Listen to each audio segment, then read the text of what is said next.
There was one other thing I wanted to mention, but I think I forgot last stream earlier.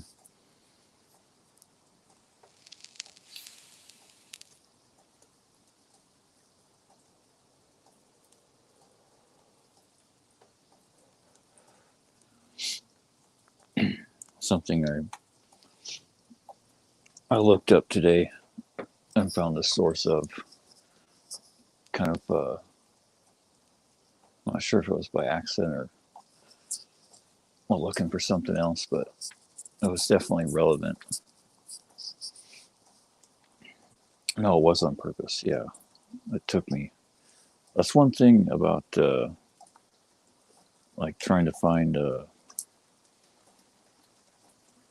English sources of uh, of the Torah is if it's something obscure, like like a certain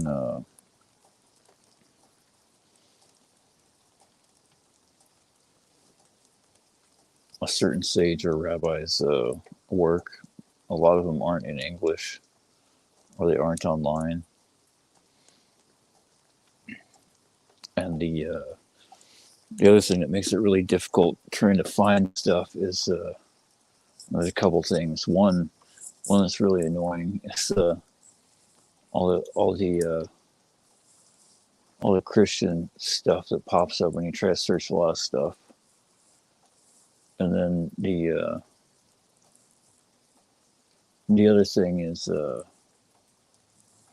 trying to remember the right words, or hoping that the words that you remember about something that you heard will be accurate enough to any given translation to get any search results that are exactly what you're looking for. Thankfully, today though, with a bit of toiling, I managed to find what I was looking for about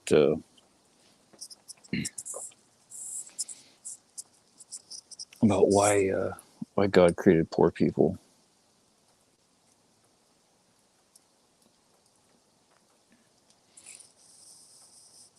I didn't go looking in the Talmud on purpose. It's just that's where this quote was, where it comes from. It was I believe it was Baba Batra 10a2, and quotes two of the sages, Rabbi Meir and Rabbi Akiva. It's taught in a Bereda that Rabbi Meir would say, an opponent may bring an argument against you and say to you, if your God loves the poor, for what reason does he not support them himself? In such a case, say to him, he commands us to act as his agents in sustaining the poor, so that through them we will be credited with the performance of mitzvot, and therefore be saved from the judgment of Gehenna, or Gehenom, hell. And then he goes on to say, and this is a question that Turnus Rufus, Roman, says, Turnus Rufus the wicked asked Rabbi Akiva, if your God loves the poor, for what reason does he not support them himself? And Rabbi Akiva said to him, he commands us to sustain the poor, so that through them and the charity we give them, we will be saved from the judgment of Gehenna, or Gehenom. And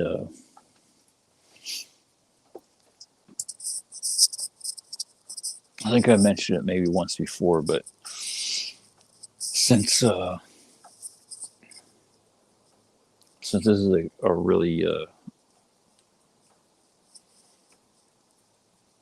critical time to help to help free Jews that are trapped in Mitzrayim, and most people can use all the merits that they can grab however they can. I posted 2 links. One is for bhpasok.org, and the other is BH Live in the description. And if you donate soon, like immediately to BH Pasok, it will be it might be able to be used for to help feed poor Jews that are observing Torah this Pesach, so that they can have a good holiday. And since one, if you're a Jew, it's a commandment. You have to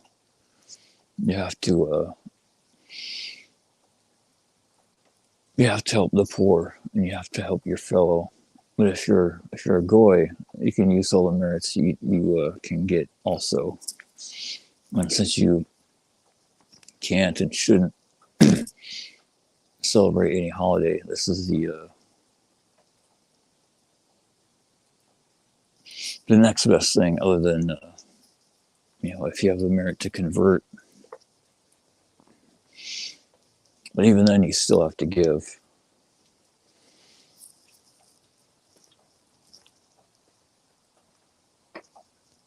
And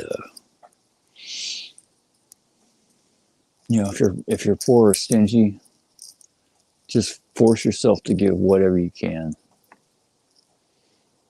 It's a lot better than burning it or buying something stupid that you probably have like 5 of or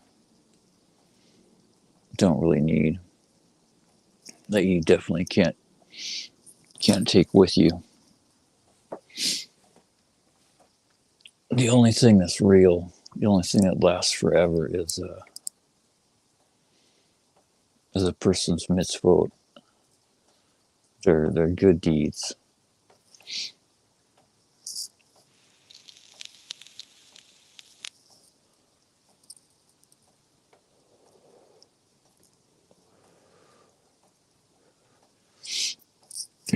And only God knows exactly what the power of $1 can do. Or the common recommendation is 18 is a favorable number for charity. So if you have $18 that you can spare, that's the preferred number. But if you can't force yourself, or you don't have $18, give whatever you can. And if you don't have the money, you can always share the links to give someone else the opportunity that they can donate. And I know money sucks, and I really didn't like the idea of doing it at first either, but it's the tools that we have to use, and if we don't at least use them for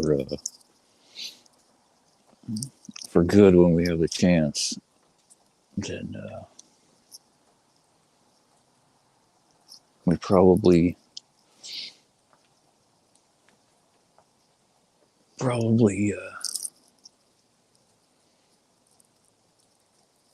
all end up millionaires, because money will be worthless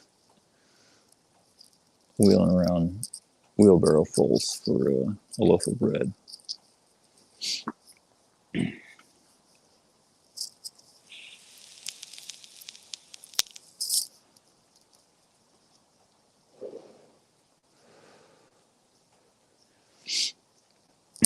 The amazing thing about a donation, though, to a really, a righteous cause, to organization that is honest and really helps people, both with their physical needs and more importantly with their spiritual needs of observing Torah, as that a person never knows how magnified their minuscule donation can become. As you know, there's CDs aren't as popular as they once were, but there's still some rabbis that make CDs of lectures to give out. Rav Reuven and Rav Mizrachi both, I think, still do some CDs. I think the average cost of a CD is $1.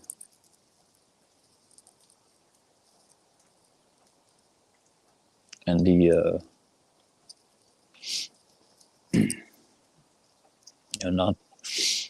not that you would know exactly what your money's going for. If you donate to the Feed the Poor Jews website, it's probably not going to go to CDs. It's going to go to Feed Poor Jews. But in either case, it's good because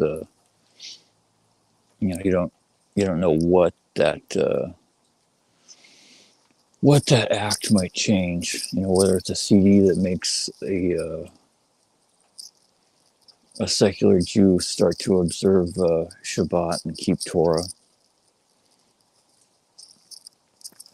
and then goes on to get married, or starts learning and then starts teaching, and then has students or has kids and they start teaching, and your donation of a few dollars could literally change the world in a fairly short amount of time. And the same with feeding. Money that goes to feed someone, that money might be the difference between let's say they don't have a good Pesach, and well, that in itself might not be the end of the world. The fact that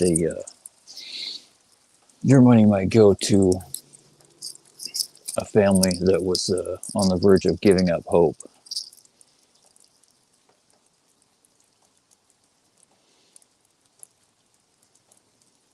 And it might be the thing that restores their faith in, not just people, but in God, and keeps them observant. God's the only one that knows, and places where each person's money goes to. And no one will know exactly how things add up until they're up in the court of heaven.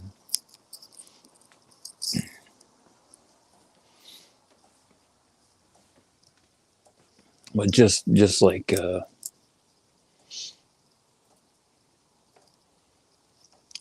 Pirkei Avot I mentioned in the last stream, 2:4, make his will your will, so that he makes your will his.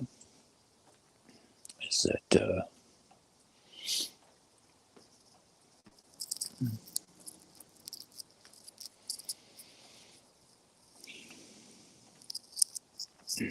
if you keep doing his will, he will be forced to give you the merits, because you will have earned them.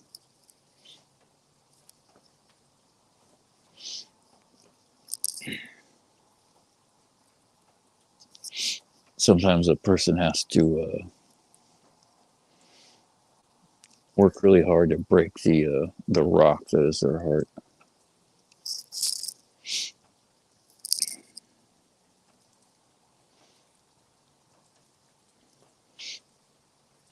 And sometimes it's really hard to give as much as a person should, whether it's with their money or their time. So the thing to do is just to give something, to do something. That's one thing that I really took to heart over the last few months. A few months ago, Rob Rubin had a lecture about doing more with what you have. He was personally talking about himself and Bezrat Hashem, the organization that he runs, not being, not having enough funds or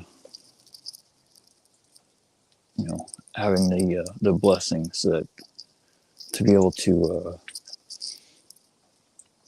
have a physical place, to give lectures and to teach his students and to to get more, to take on more students.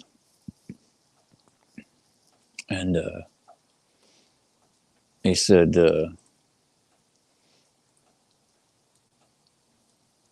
it's the reason why a person doesn't have more, why they don't have more money or more resources or more opportunities to do good, is because they haven't earned the merit, because they aren't doing as much as they could with what they do have right now. So the way to a specific example he said was, I'm talking about someone waiting to do more until they hit it big, and or have $1,000 or 10,000 or 100,000 or 1,000,000 or 5,000,000 or whatever, and then then I'll really give, then I'll really donate, then I'll really help people. But he said, that's really kind of a heretical statement, because that thought process says that basically that God doesn't know what he's doing. Because if you could do more with more, God would surely know that, see it, and give you more to do that, do that more with. So it's obviously not the case. So if you want it to be the case, if you want to do more, you have to prove it. You have to work hard.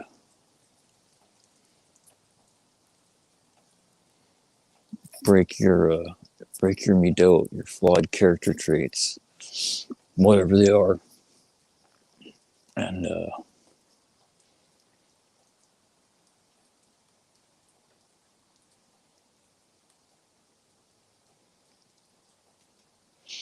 really submit to his will. If that is really what you want, you have to take it into your heart and live it, and constantly think about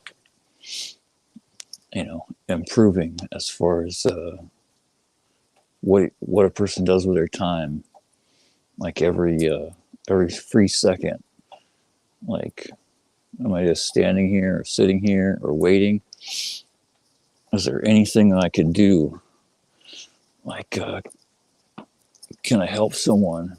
Can I post a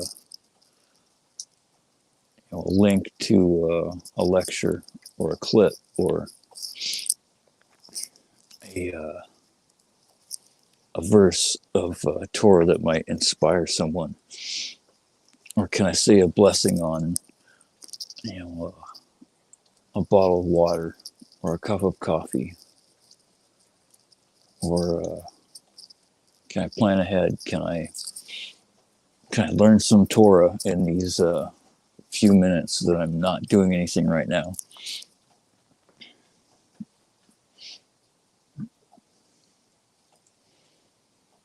Can I pray if that's all there is available at hand?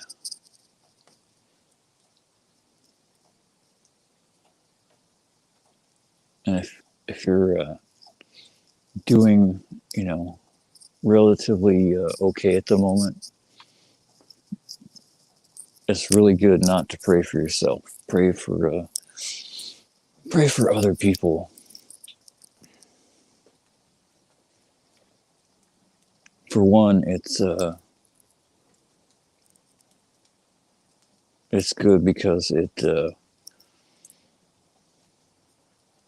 helps you fulfill His will to show kindness unto others in your heart, and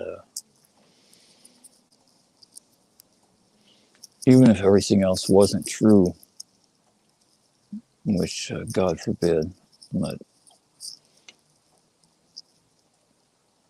like I said earlier, all this stuff is for people's benefit, even if there's no reward in the world to come.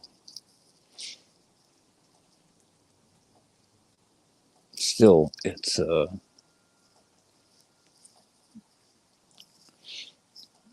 so people can. It's for their own benefit here.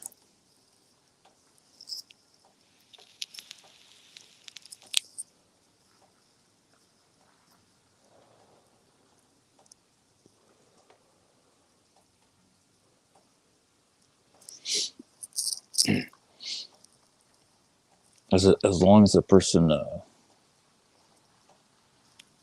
doesn't work on breaking their midot and the klipot that have formed around their soul from all the sins that they've committed and all their impure desires. If they don't crack and scrub those off, then they continue to suffer in this world as well as the next.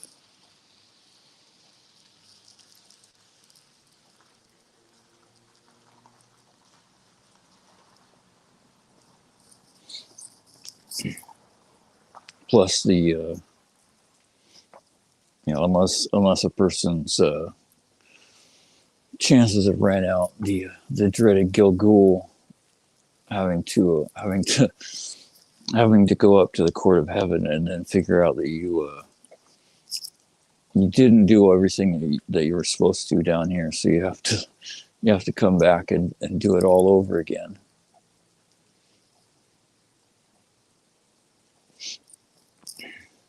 It said just the process of the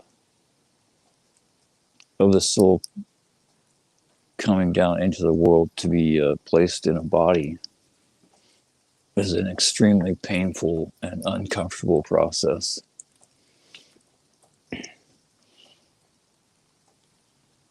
Because up there's at least outside of Gehinnom, it's there's no pain. There's no lies, no sheker.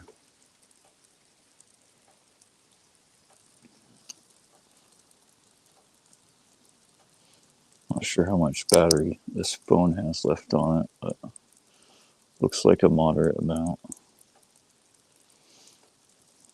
I should not sure if I've talked about Emet and Sheker, truth and lies. There's just so many things that are so amazing about Hebrew that prove that no no man could come up with something so intricately complex and so perfect that explains everything and holds so many secrets.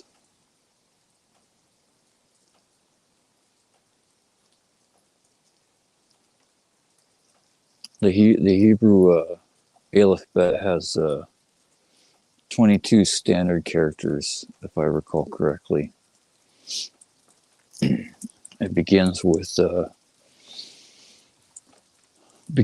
Aleph. That's why it's called the Aleph Bet, which is a source for the alphabet, or the etymological root. And it ends with Taf, which is one of I think one of two letters that have a kind of a, in the modern pronunciation, they both have a similar T sound, but in the holy tongue, the Lashon Kodesh, it's everything's different. There's no, like the modern Hebrew pronunciation, there's like 3 letters that all sound kind of like K or and there's two that kind of sound like T's, but the Ashkenazim, they only have 1 T. The other, I think it's the Taf, they pronounce it as like a S sound. But the word sheker, shin, I think it's shin kaf resh. I forget how. I know what the letter looks like, but the English like transliteration is always kind of weird from one group to the next. It kind of looks like a lamed, but like not quite as tall, and it's got a secondary vertical line that rests under the left edge. But the word sheker, all the letters are right next to each other, but not in the right order. They're all shifted around. The other thing is that they all stand on one point of contact with the plane of writing, like in a Torah scroll, in a Sefer Torah. They only have one leg to stand on, so to say. And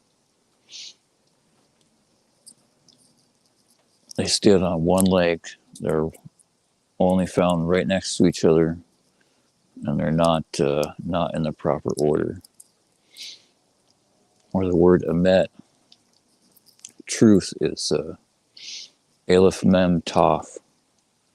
Truth starts at the beginning with the Aleph. Truth is found in the middle with the Mem, and is there at the end with the Taf. And they all stand on 2 legs, and they cannot be knocked over.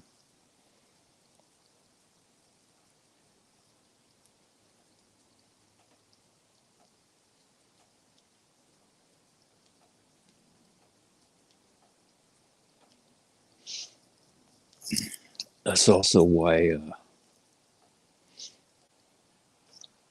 or significant of the fact that that is God's seal. Because not only is His way the truth, but He Himself is there at the beginning. He's there now, like right now in this moment. and he will be there at the end after everything is gone.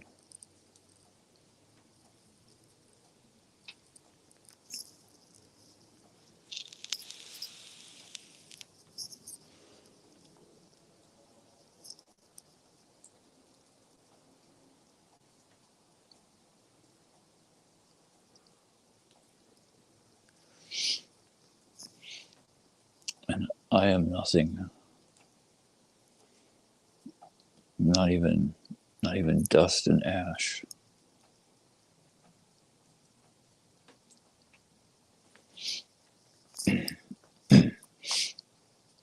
Science, as stupid as it is most of the time, it does have a purpose to show people if they want to see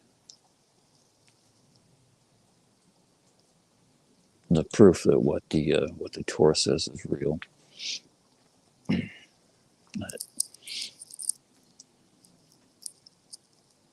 If you look at dirt, adamah, at the ground, or at ash, and you keep zooming in with a more powerful microscope, like sub-electron or whatever the most powerful microscope, and then see what's really there. There's almost nothing there. Certainly not as much as what it looks like. The only things that make it appear as though it has any kind of real substance is the energy that moves around inside the matter itself. That's the only thing that gives anything any substance.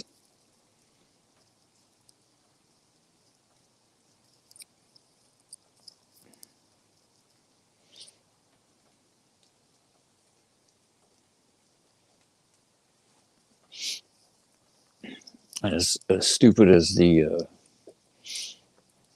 most scientists and secular people's idea of creation is with the Big Bang, is it's not wholly wrong.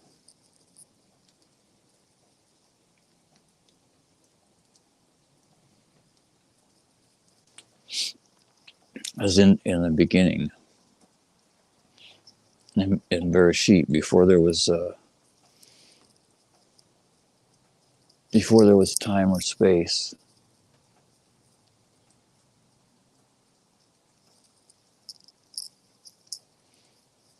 God created space by contracting His presence in whatever there was before, making space for the olam, or olamot, the worlds, like everything that we see, and then everything that we don't see, that comprises creation, both the known universe and all the upper worlds, Shemayim, heaven, and all it contains, which, as far as I understand, it includes Gehinnom.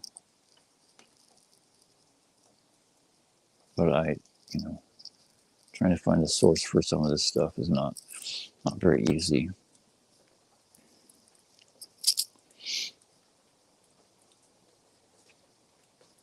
But the scientists finally think that the formation of all the matter in the universe, it comprised something like a tablespoon.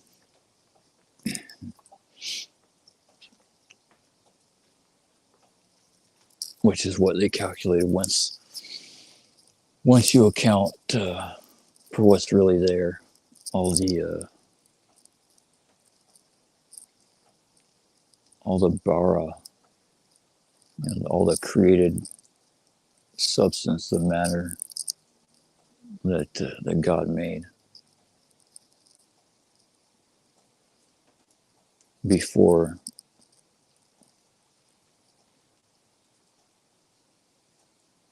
he animated it with life, or set everything into place before things were formed. As in Bereshit, there's only, as far as I know, there's only one creation, one event of creation in the first verse, and that's it.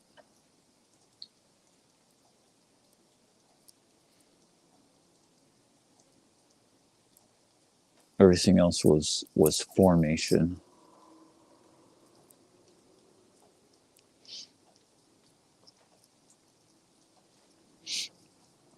I'm not sure. I haven't read the whole of the first couple chapters of Bereshit in Hebrew, but I know that's what the sages' commentaries say. Sometimes the certain words that get used in the Torah are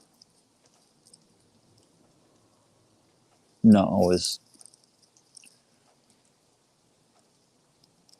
identical, or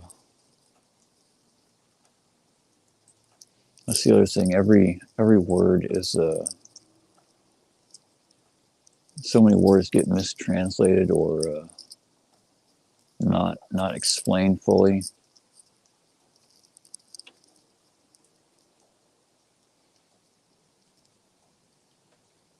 So much gets lost in translation, as well as lost to time due to the degradation of the generations.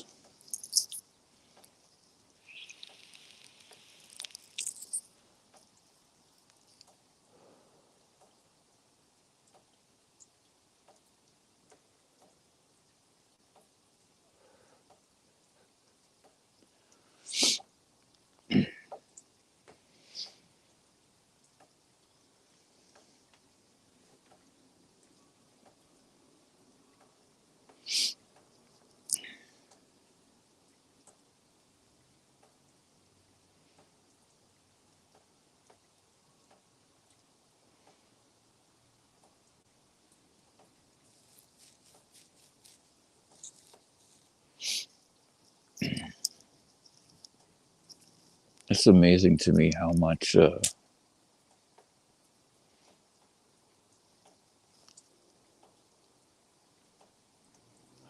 is to see just in mundane things, and worldly institutions, and technology,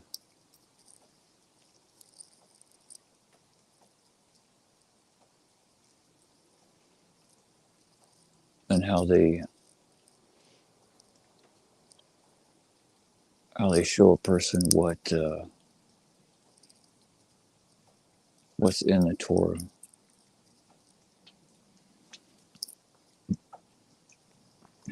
as well as what heaven is like, and how he works.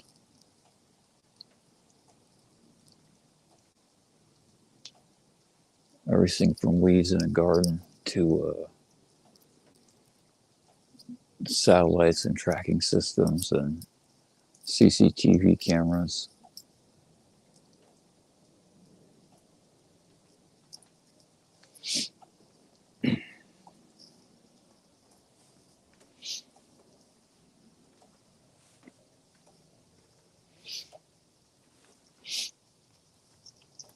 I was reading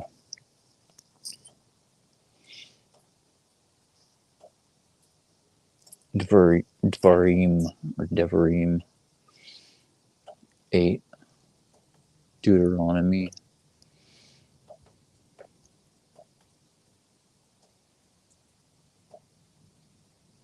Earlier today,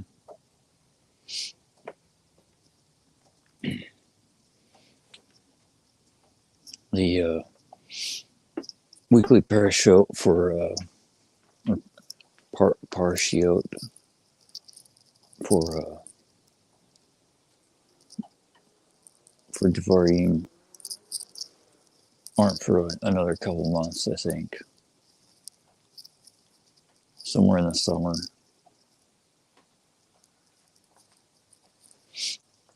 But the entire sefer, the entire book of Devarim is Moshe rebuking the people,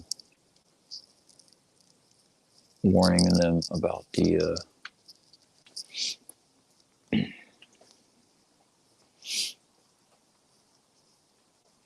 blessings if they follow the law and the curses if they don't, and constantly reminding them of all the miracles that they went through and not to forget ever, like over and over again. Don't forget. When you go into the land and you get wealthy and your crops and your flocks grow in abundance and you get fat, and you think to yourself that the strength of my own hand has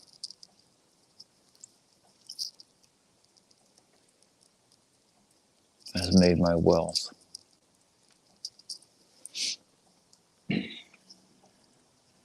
Then he will come and prove to you that that is not the case.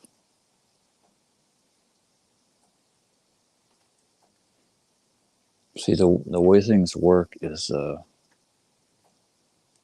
it's never immediate.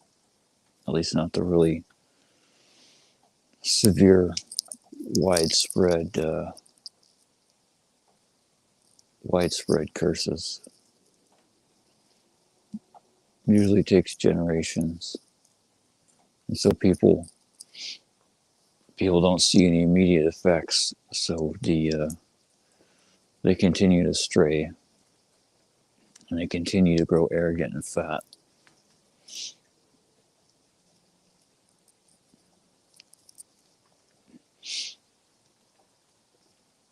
And that's just one of many things that he says over and over in the Torah, that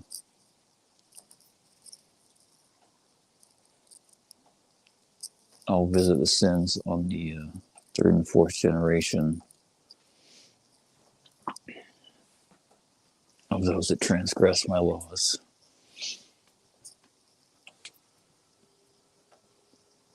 And I'll show abundance of blessings and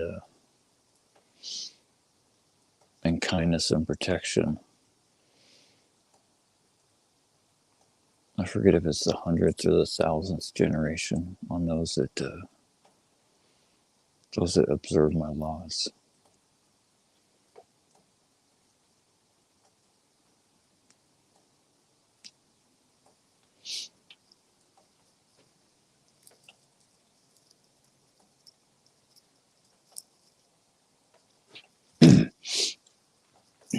And I was looking at the wording at a couple specific verses in Deuteronomy 8 that really stood out. I can't recall exactly which one.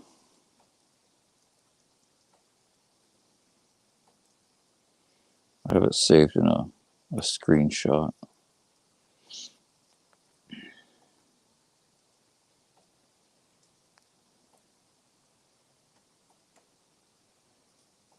I think I do anyway.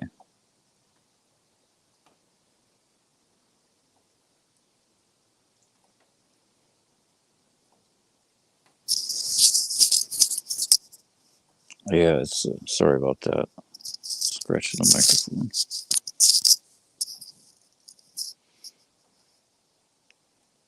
It's in 8, Deuteronomy 8, 6 or 7.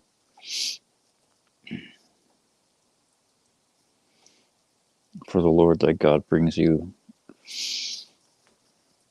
into a good land, a land of water courses, of fountains of depths that spring out of valleys and hills, a land of wheat and barley, vines and figs, pomegranates, a land of olive oil and honey, a land in which thou shalt eat bread without scarceness, thou shalt not lack anything in it, a land the stones of which are iron, and out of those hills, whose hills you may dig brass. And it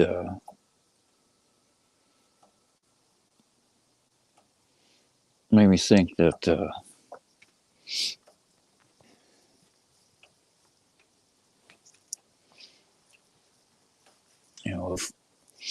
of course, Eretz Israel is a physical land. It's the land that he picked. It's the Jerusalem is the umbilical cord of the earth, and where he chose for his house to rest his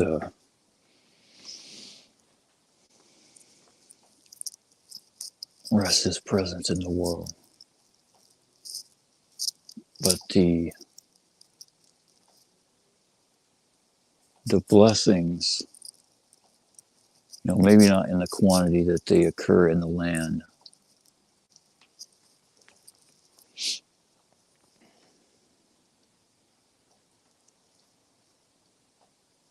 Just like the curses, can happen in the land as well as in the exile to both the Jews and the Goyim.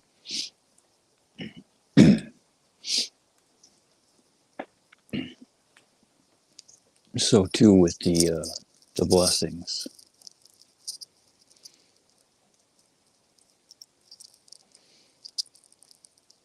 And just like leaving Mitzrayim was more than just a physical exodus. That was spiritual. Like when they that's why they say make Aliyah to Eretz Israel. It's going up.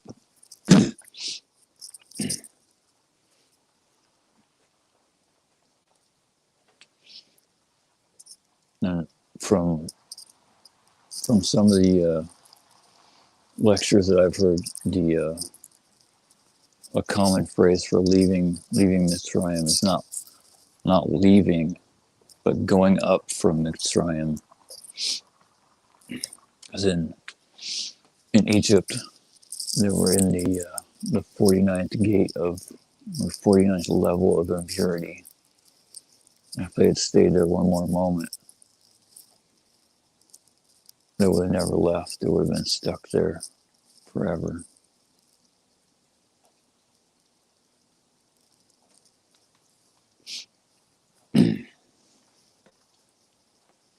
It's said that there's 50 gates of impurity, and just like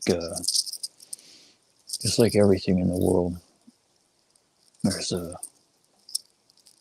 mirror, there's an opposite. Just like there's 50 gates of impurity, there's 50 gates of holiness.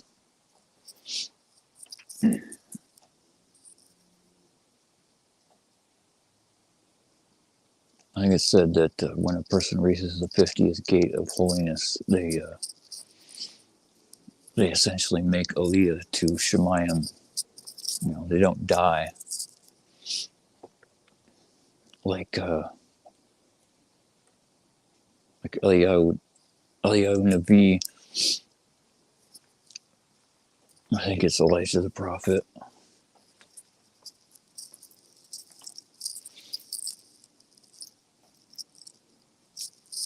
Eliyahu Nabi never died.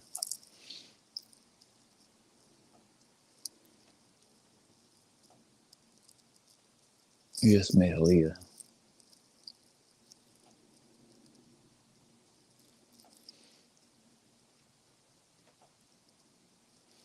He went up.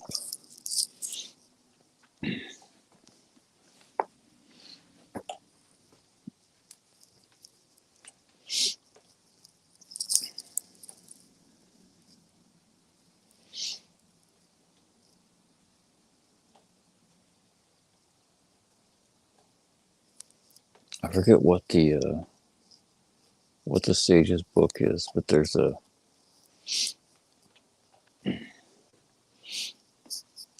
it's called something like Tana de Eliyahu.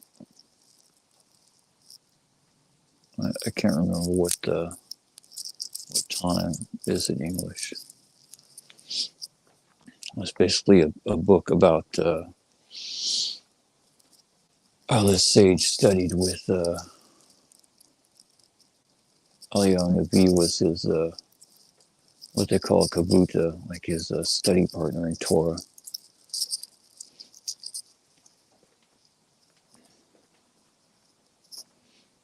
And the first half or first part of the book is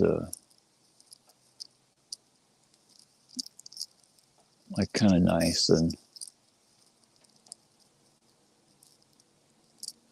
I mean I haven't read it, but that's what I heard from Rav Reuven. He said it's like has a pretty nice tone of wonderful things, and everything's like the greatness of God and how beautiful the Torah is, and then all of a sudden something changes in the middle of the book. I guess just scary, and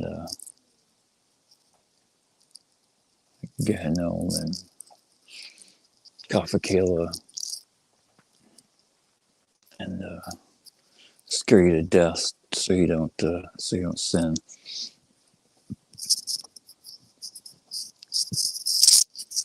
And the reason for that is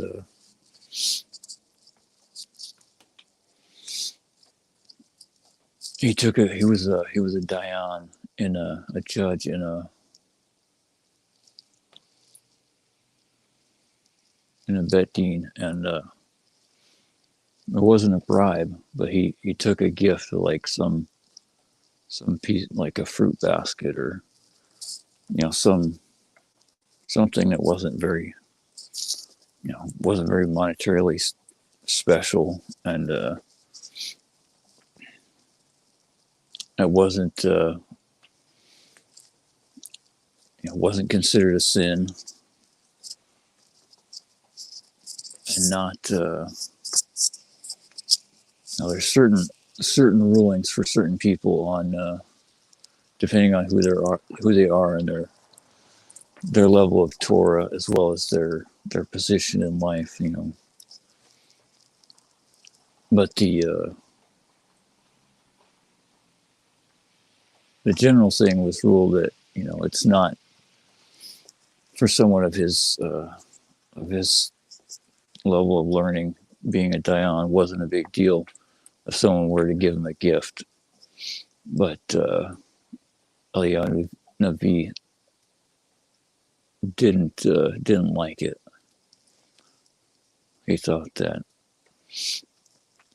someone in his level should have turned it down. Thought maybe he didn't have quite enough Yirat Shamayim, enough fear of heaven, and so when he would come to him after that, he stopped looking like Eliyahu Navi and came in his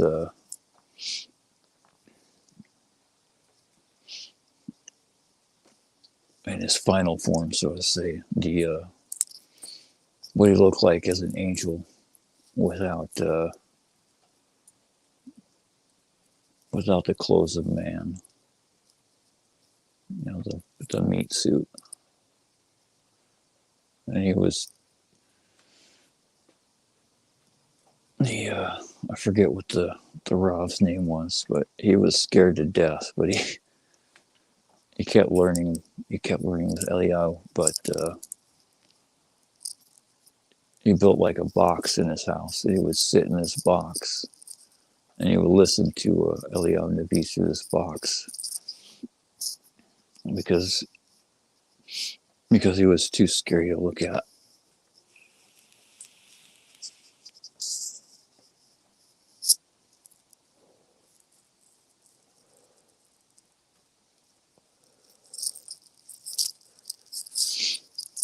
Or even just be in the same open room with, I guess. A lot of people hear those stories and they just think they're fairy tales or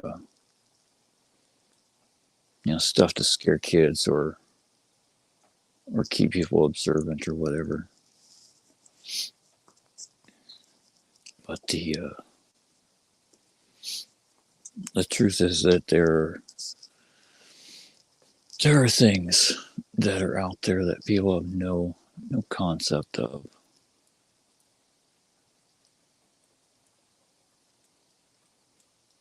There are a lot of people that get affected by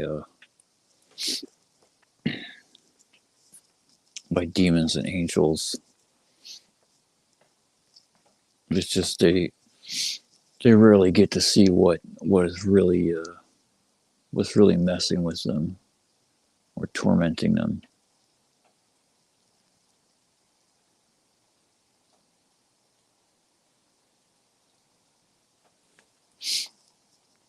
And the few that do are either won't tell anyone or their society deems them as just, you know, already insane, so they don't believe what they say anyway. They just think it's like a hallucination. Mental illness is just a physical manifestation of spiritual suffering, of the curse a person brings on themselves. You know, whether it's in this life or a past incarnation, a past Gilgul.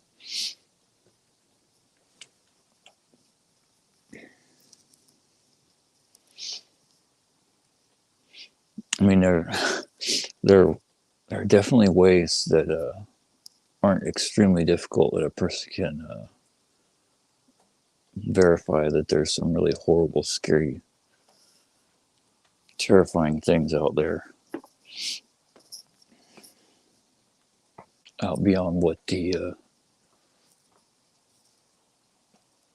physical eye can see.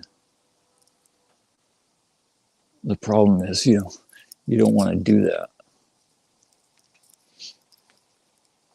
Because once you rip a hole open in the fabric that makes up reality of what people see, it's almost impossible to close it. So you end up becoming one of those raving lunatics.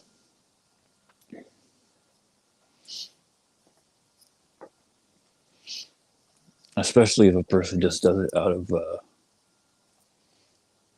of doubt and blind arrogance, especially doubting or mocking the words of the sages.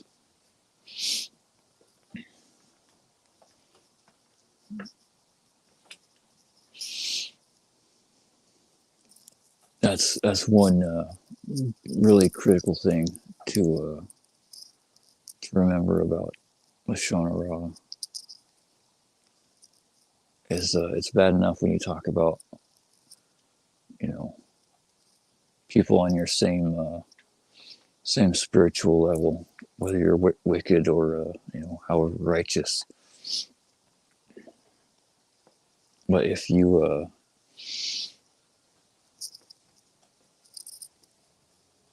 gossip and disparage the sages, especially, but even rabbis now that are that are honest and truthful, even if you don't like what they say.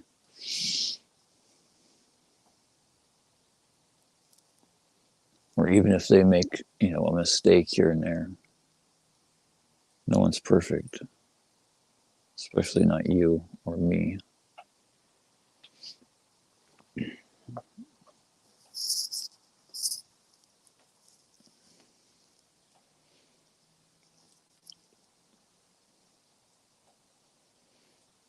And the punishment a person gets for Lashon Hara of the sages or anyone that teaches us Torah and truth, that's not, not a heretic or a Erev Rav. That's one thing if you know for a fact, like 100%. It's best to have a verified first opinion that informs you of that, rather than relying on your own opinion, unless you're a wise scholar, like honestly and objectively.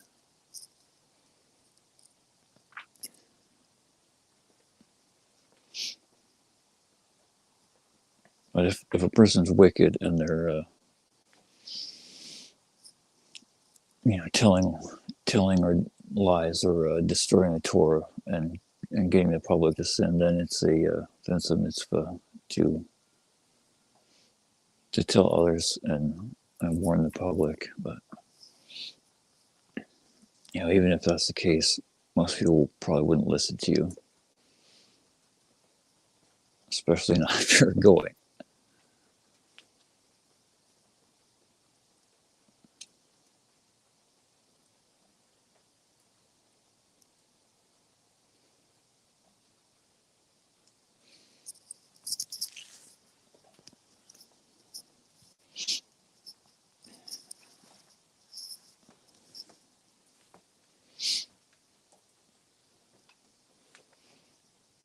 The other thing about Lashon Hara is that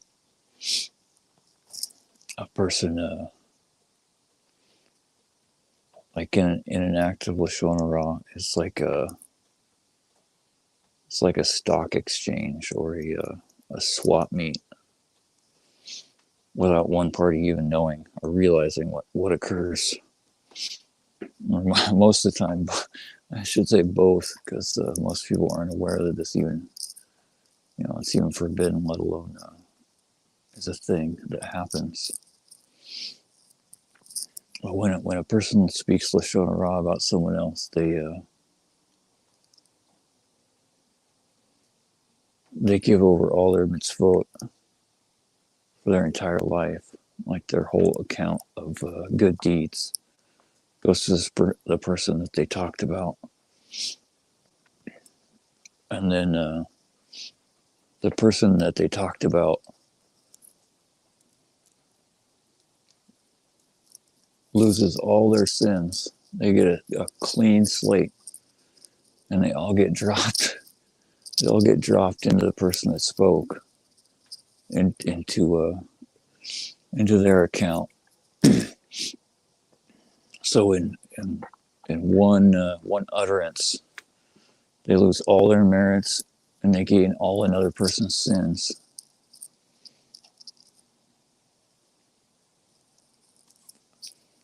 I think most people's saving grace is is that they don't. There's just so many people that speak Lashon Ra. The merits and sins is just constantly shuffling around. So, otherwise, if that weren't the case, if it was just like a certain percentage of people, I think there would be a lot of people who would just run out of merits really quick, where their account of sins would be like up to the top, and then they just die because that's the way it works. A person comes with like with an empty vessel of a certain size into the world, and everyone's container or vessel of to hold all their sins is a different size. So one person might have like a little shot glass because that's all the merit they have from other lives, and another person, or maybe they, maybe they're the tikkun, their the repair of rectification of their character traits and other things that they need to fix, aren't that complicated or difficult, so they don't need a whole lot of time in the world to do them. So they get a small vessel.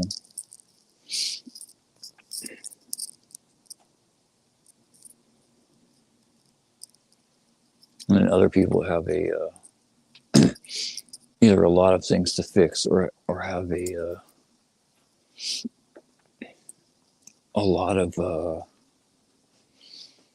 lot of things they need to do, to help people or rectify their own flaws.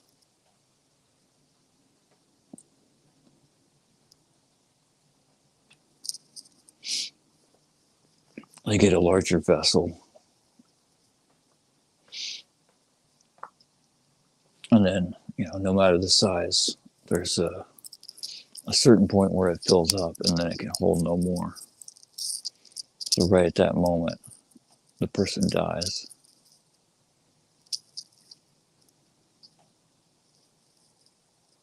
Plucked from the world.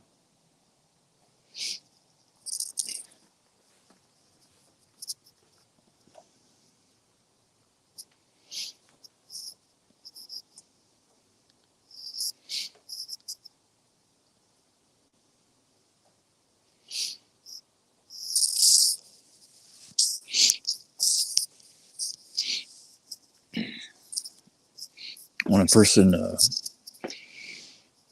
a person hears about a lot of this stuff, especially with how powerful speech is, it's if you really take it to heart, the proper reaction is to want to just not talk, like just not say anything,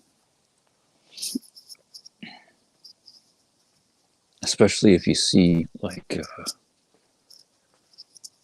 the immediate ramifications of your words in your daily interactions, and like how negatively just the small stupid things that a person says can affect another person, and you understand how much weight words have.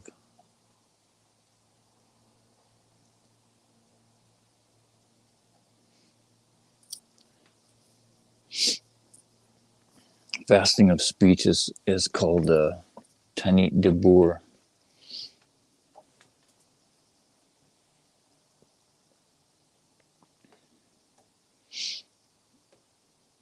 I used to think that excuse me, that I did small fasts until I learned what a real fast is.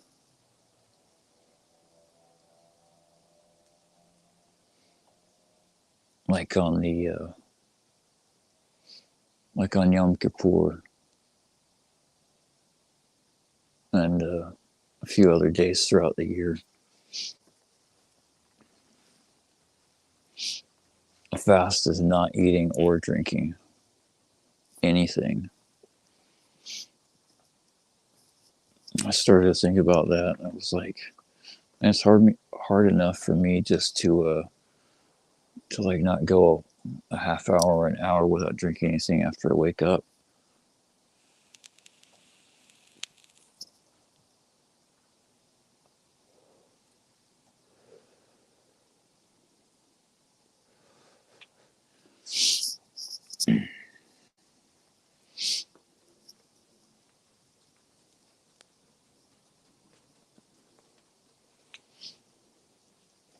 I don't know if I could do it. I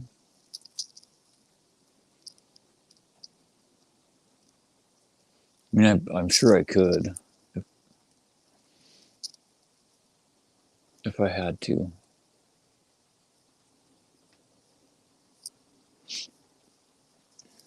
But it would be extremely unpleasant. I mean, that's something that I always would have thought, but when during one of the fasts a few months ago, it was a short fast, I think. I can't remember exactly when, but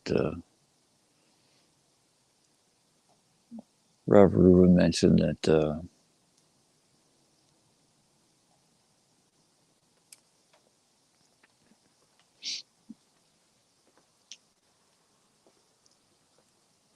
how for him the fast was most uncomfortable because he had no blessings to say.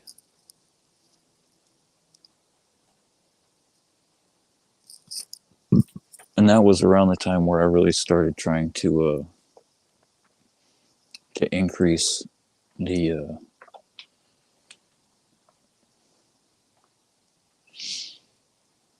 step it up a notch, I guess, and not say a blessing, or not consume anything without giving thanks for it first. And when I started to think about that, I thought, man, that would. And there's always a reason for it. And it's pretty obvious. It's so you don't take things for granted. Both the physical sustenance and the spiritual sustenance.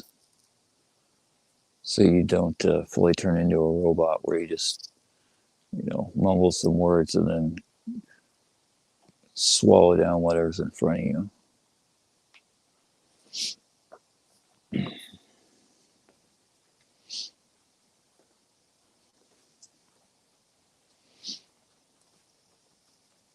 Most of the time for me, at least if things aren't too hectic, I'm usually too afraid of being ungrateful. I try to remember the last time where I forgot and feel ashamed. Yeah, that's one of the things about the Noahide laws that are really deceptive. That there's way more than 7 mitzvot for goyim.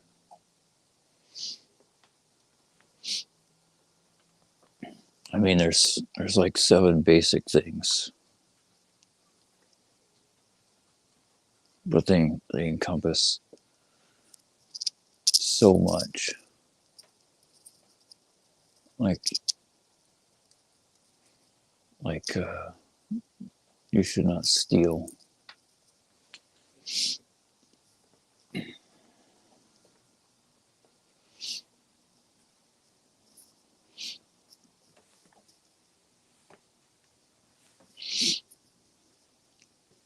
There's a really good really good parable that relates this. I'm not sure if I have the time or the composure to go through it, but the you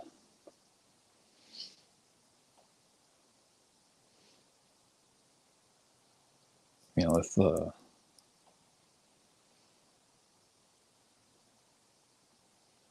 a person doesn't give thanks to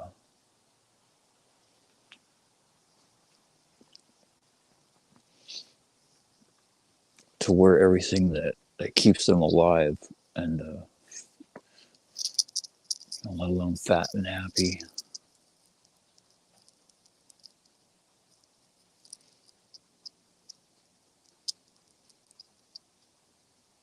It's not like being a thief proper. You know, maybe not. I don't know. There's definitely something close to it.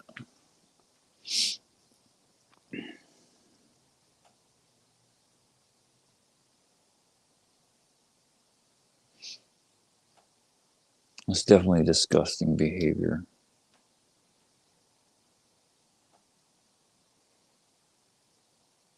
It's definitely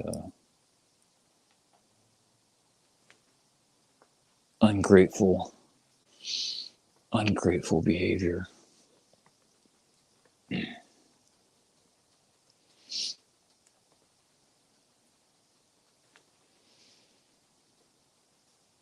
I'm not sure of the source, but I've heard a couple rabbis, especially Rabbi Mizrahi, say that the two or three things that God hates the most are pride, immodesty, and ungratefulness.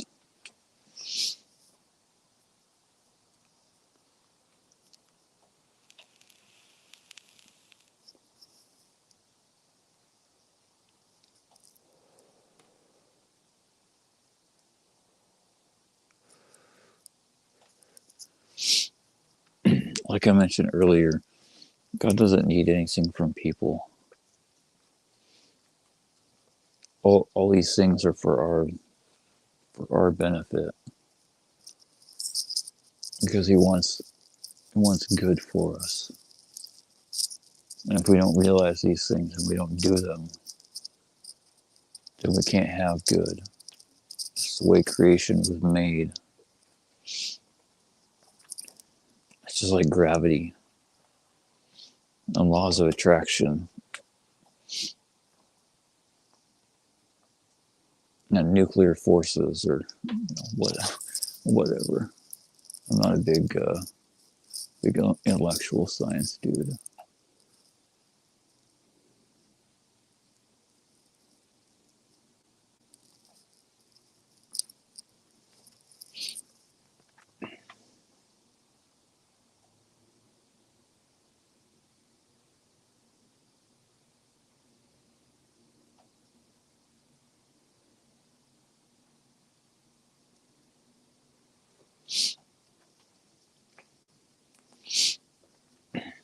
Avram was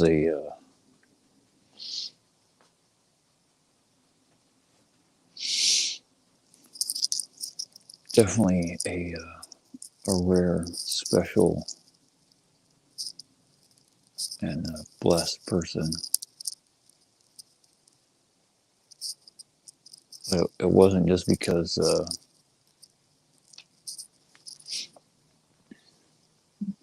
he got singled out as the favorite son or whatever. It was because he worked really hard. He went through a lot of suffering, and he did everything he could to make God's will his will. So much so that he was willing to kill his only son after he had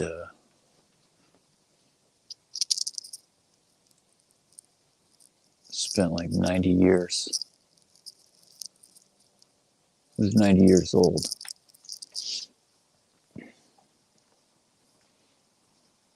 imagine being 90 and finally having a kid,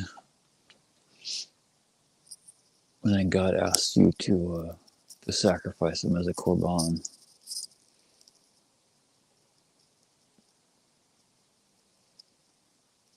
And he ran to do it. He got up early in the morning.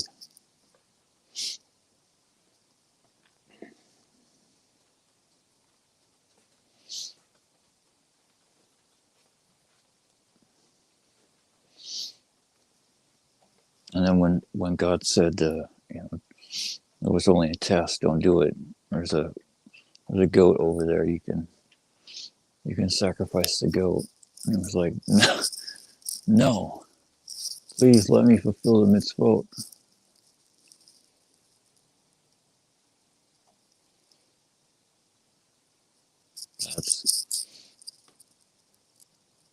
That's how much dedication he had.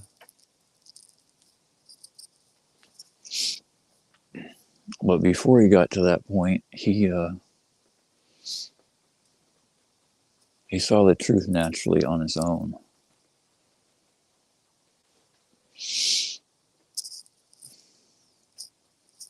He used his intellect and reasoning and observation, and deduced that his father's idols weren't God. Because how could a statue be God if they were just made today? By the hand of the person that worships them or sells them to other people.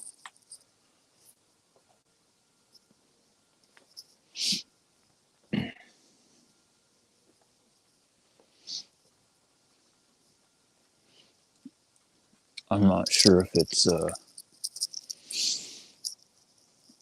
from that passage where Avram burns his father's idols, or whether it's a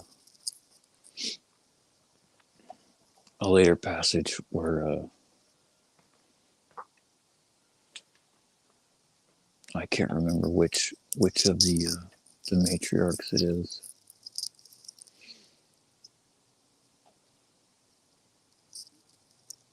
One of Yaakov's wives. But one of the two where they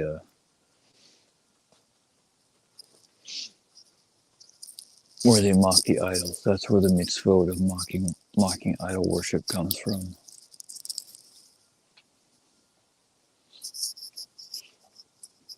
When Avram burned his father's idols, he left one unburned, and he put the torch by the feet of this idol. When his father got back, he was upset, to say the least, because that was his livelihood. And he asked Avram what happened. He said, "I don't know. I got here, and this idol just had this torch by him. It must have been your idol. He did it."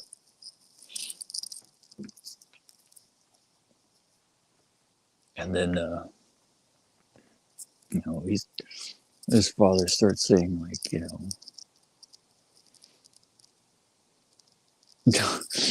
basically, don't mess with me.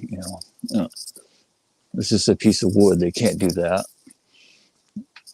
And Avram starts rebuking his father, like, of course it can't do that. It's just a piece of wood. So why do you worship it? That's not God.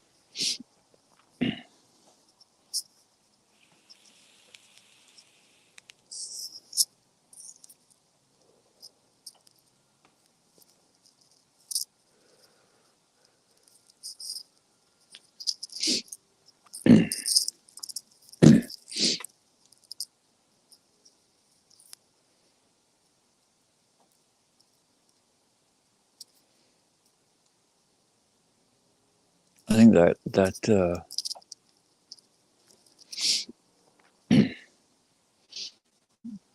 kind of thinking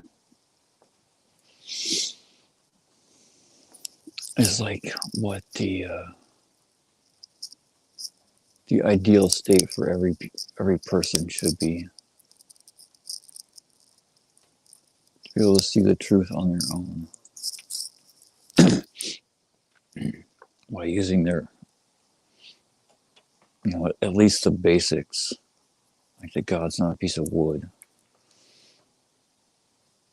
or a stone statue, and He's not the sun and the moon or the stars in the sky or a tree or a piece of gold or silver or anything else that you can see or touch, not physically.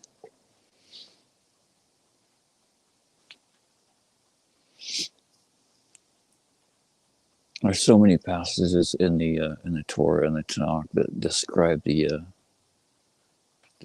idols. And God is like the opposite of all those things.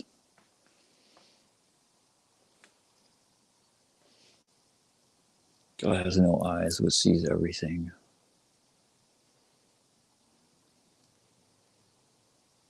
He has no mouth, but His words form the worlds.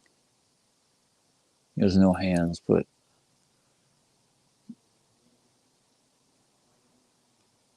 formed everything and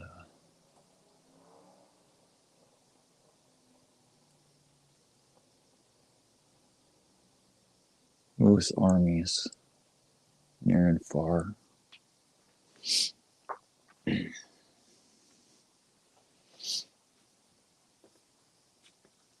has no ears, but hears everything. And writes down everything in a book.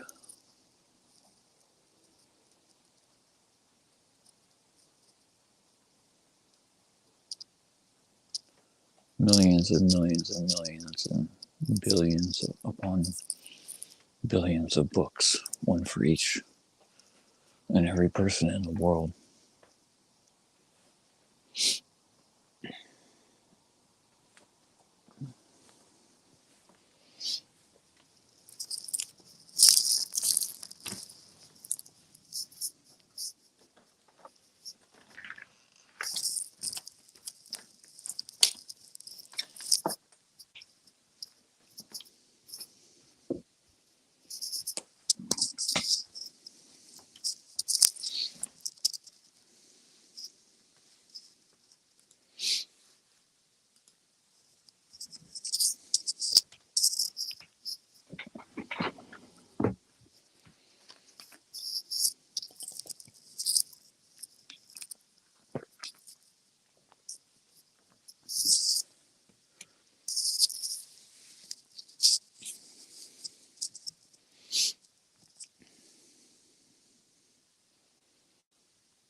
It's getting late and the phone's low on battery, so I think I'm gonna wrap it up.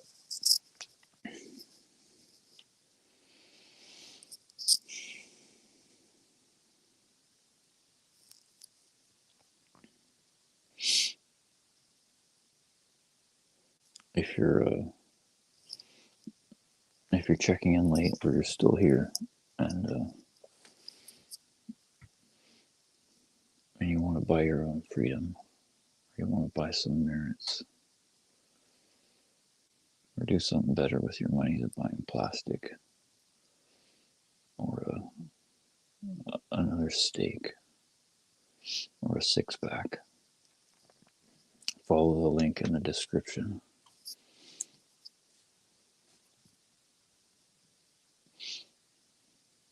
The top one, BH Pesach. If you do it like, right now, what's the next day? Something like that, maybe. If it's after Friday, use the other one.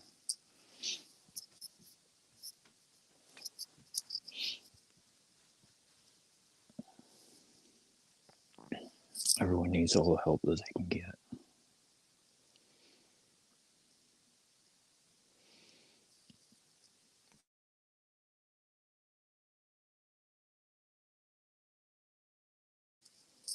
And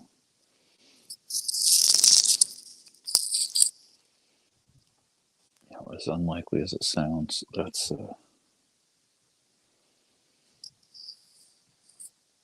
one of the purposes for money.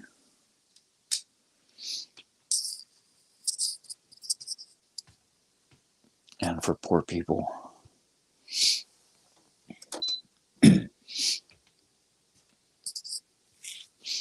So people without any merit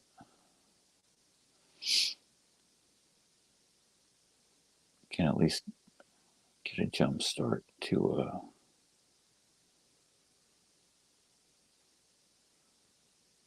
filling up their account with something good.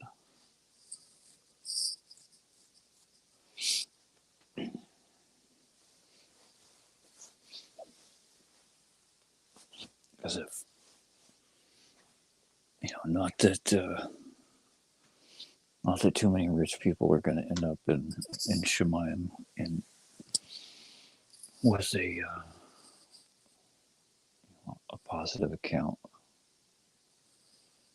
but the most of the few that do wouldn't have any chance at all if it wasn't for poor people.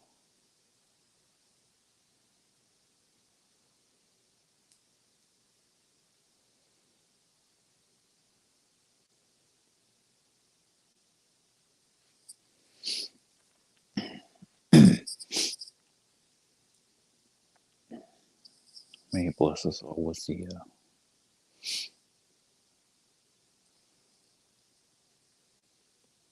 merit to do full and complete teshuvah,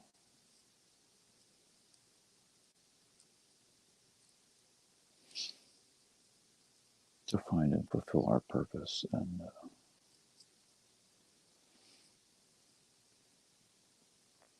to learn and live His Torah and follow all the laws that we are obligated to.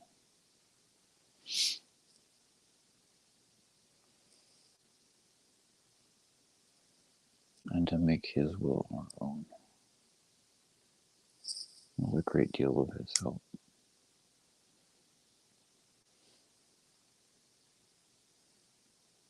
Talk to you guys later.